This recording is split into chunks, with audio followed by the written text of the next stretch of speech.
Assalamualaikum dan salam sejahtera kepada Encik Niza Ashadi selaku pensyarah bagi Kelab Pengguna B. Saya Danish Mukrish bin Muhammad Razmi memegang nombor matriks 01DDT21F1019. Saya Muhammad Anas bin Ramli memegang nombor matrik 01DDT21F1022. Saya Muhammad Najib bin Bahman, pemegang nombor matrik 01DDT21F1024.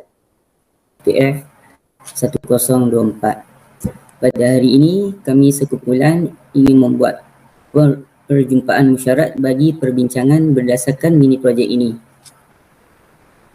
Jadi latar belakang bagi mesyuarat ini adalah merupakan tugasan mini projek yang diberikan oleh pensyarah untuk dibuat penilaian ke atas pelajar bagi kelab pengguna.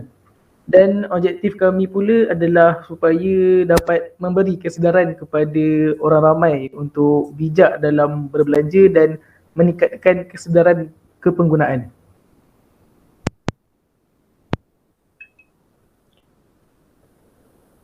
Jadi, ini adalah minit mesyuarat kami di mana mesyuarat ini dilakukan pada tarikh 21 Ogos 2022 pada jam 9.15 malam bertempat di platform Google Meet.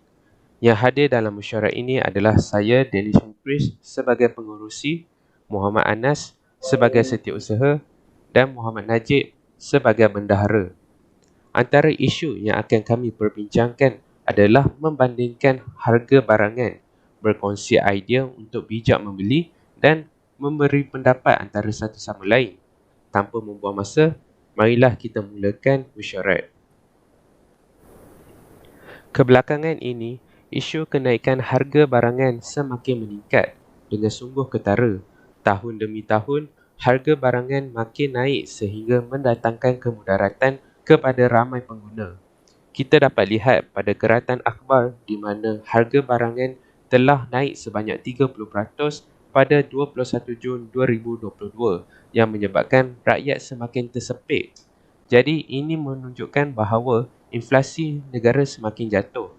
Saya telah memberikan tugasan kepada setiausaha dan bendahara kita untuk membuat perbandingan harga jualan antara dua pasaraya dan satu kedai runcit dengan barangan yang sama supaya kita dapat menentukan barang mana yang lebih murah agar kita bijak berbelanja sebagai seorang pengguna bagi menjimatkan duit. Silakan Muhammad Anas. Baiklah, terima kasih Danish. Saya Muhammad Najib telah memilih dua pasaraya dan satu kedai runcit untuk kita buat pembandingan harga barangan. Jadi kami telah membuat beberapa catatan barangan keperluan yang sama dari setiap kedai dengan harga yang berbeza. Jadi kita lihat harga barangan di pasaraya pertama iaitu yang pertama adalah beras cap rambutan yang berharga RM25.80. Kedua, minyak masak seri murni RM28.70. Ketiga, sos cili kimbol berharga RM2.95. Keempat, sabun badan Lifebuoy RM14.64. Kelima, margarin planta berharga RM11.99. Dan yang terakhir adalah biskut Lexus yang berharga RM7.85. Kesemua jumlah barangan ini adalah RM92.93. Seterusnya kita lihat pula pada harga barangan di pasaraya kedua iaitu Econsave. Barang yang pertama adalah beras cap rambutan yang berharga RM25.95. Kedua, minyak masak seri murni berharga RM28.90. Yang ketiga, sos cili kimbol berharga RM3.05. Keempat, sabun badan Lifebuoy berharga RM15.70. Kelima, margarin planta berharga RM12.80. Dan yang terakhir adalah biskut Lexus yang berharga RM7.50.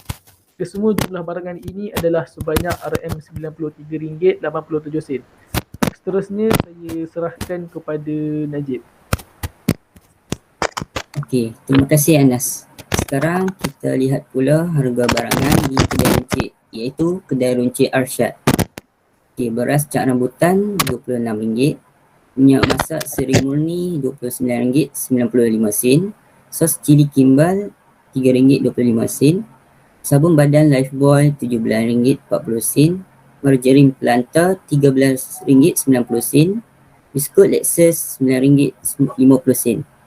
Jadi jumlah keseluruhan barangan ini adalah sebanyak RM100. Jika kita bandingkan harga antara ketiga-tiga kedai ini, kita dapat lihat bahawa kedai runcit Arsyad lebih mahal harga barangannya berbanding dengan Maidin dan Econsave.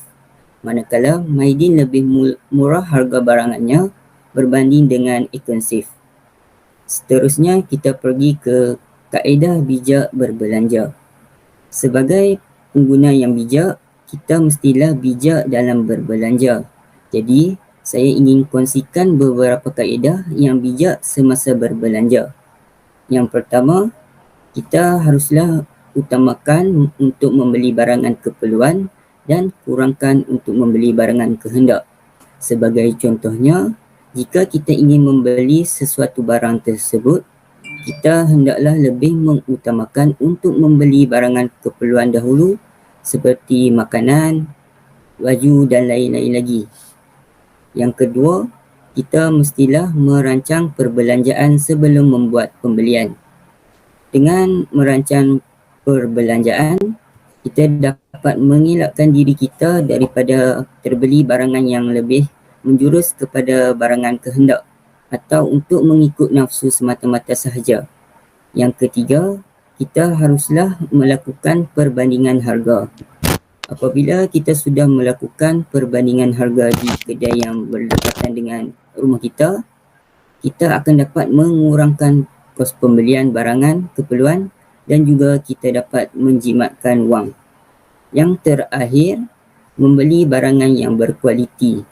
Membeli barangan berkualiti dapat menjamin kepuasan kita sebagai pengguna serta mempunyai daya tahan yang lebih lama berbanding dengan harga yang lebih rendah kualitinya.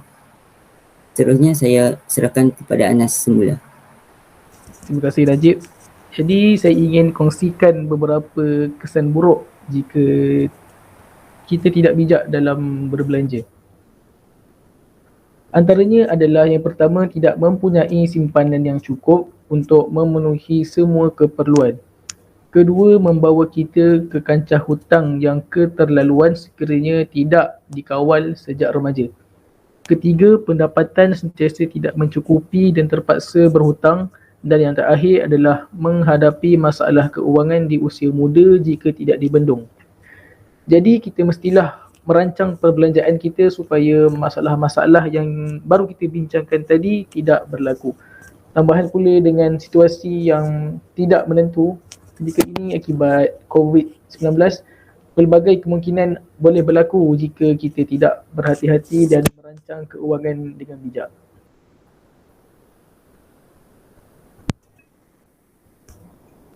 Terima kasih kepada Najib dan Anas atas perkongsian kamu berdua. Saya harap tujuan mesyuarat kita ini akan sampai kepada orang ramai agar dapat membantu semua pengguna untuk tahu bahawa kita mempunyai hak semasa melakukan pembelian di mana-mana supaya kita boleh dapatkan barangan yang betul-betul puas hati dengan harga yang ditawarkan. Oleh itu, kita akan menjadi pengguna yang bijak dengan mengetahui panduan hak pengguna. Jadi, ingatlah bahawa tiada apa halangan yang tidak dapat kita tempuhi jika kita bijak dalam melakukan sesuatu. Sampai di sini saja mesyuarat kita pada hari ini.